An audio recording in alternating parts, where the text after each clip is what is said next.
How to optimize your Facebook ad campaigns. Follow the steps below so you don't overthink things and make bad decisions when optimizing your FB ads.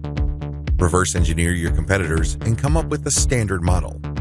If you have a personal account, find your competitors and like their pages. Before you know it, you'll start seeing ads either from your competitors themselves or from businesses that are very similar to your competitors.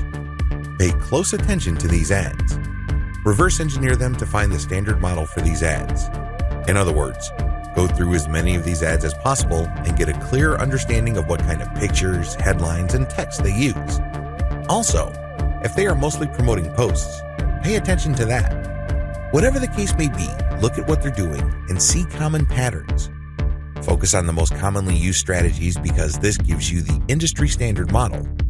Don't get sidetracked by ads that seem so different, so new or so innovative, because if they are so different from the industry standard model, they're outliers. There's a high chance that those ads do not convert. Come up with your own version and test with a low budget. Test with a low budget. You don't want to burn through a tremendous amount of cash during the testing process. There will be a time and place for you to get crazy with the budget, but now is not the time. Create variations and test. Now that you have come up with your own version of the standard model, create variations of it and then run low-budget tests. Do not do this randomly. Do not do this based on your feelings or impulses. Instead, you have to follow certain rules on how to create variations. Otherwise, you wouldn't know which part of the ad accounts for its greater success. I've seen this happen many times. In fact, I've committed this mistake before. I would take an ad and test it.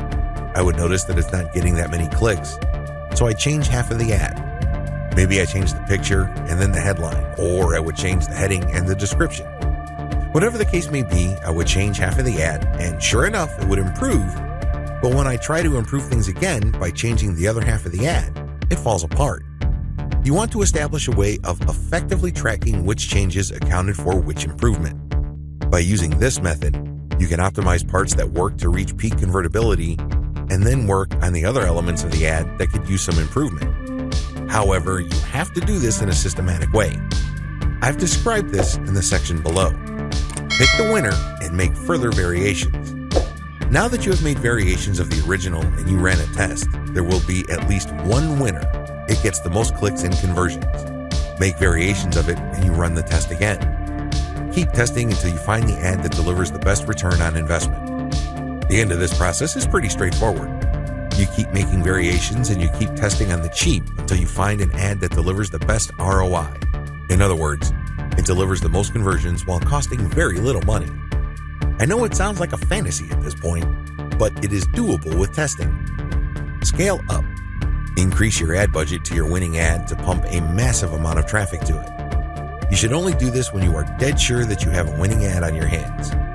In other words, you have tested it rigorously and have optimized it to the point that it cannot improve its conversion rate any further. That's when it's ready to go big time. Make sure you optimize on an elemental level.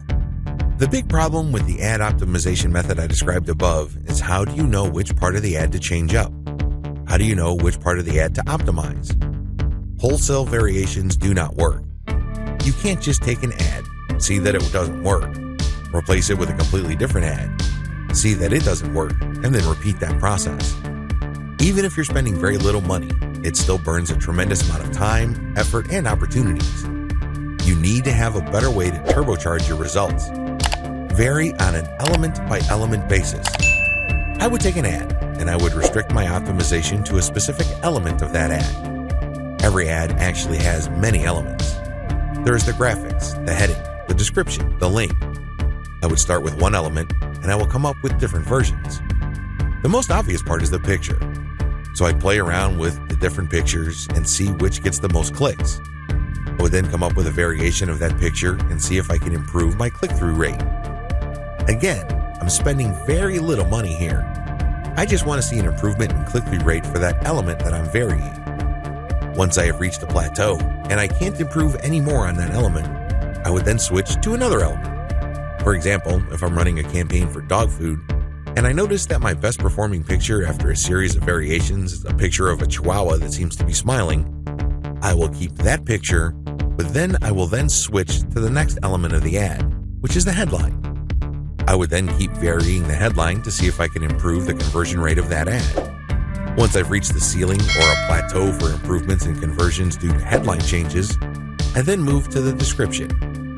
Do you see how this works? You know that you have to vary an element if you keep picking the winning variation. You do this with small tests until the whole ad is optimized. After all elements have been optimized, scale up your ad buy. Once I've gotten an ad that converts much better than its original form, and I've gone through all the elements, now is the time to scale up. This is where I pour quite a large amount of cash into my Facebook ad campaign to boost traffic.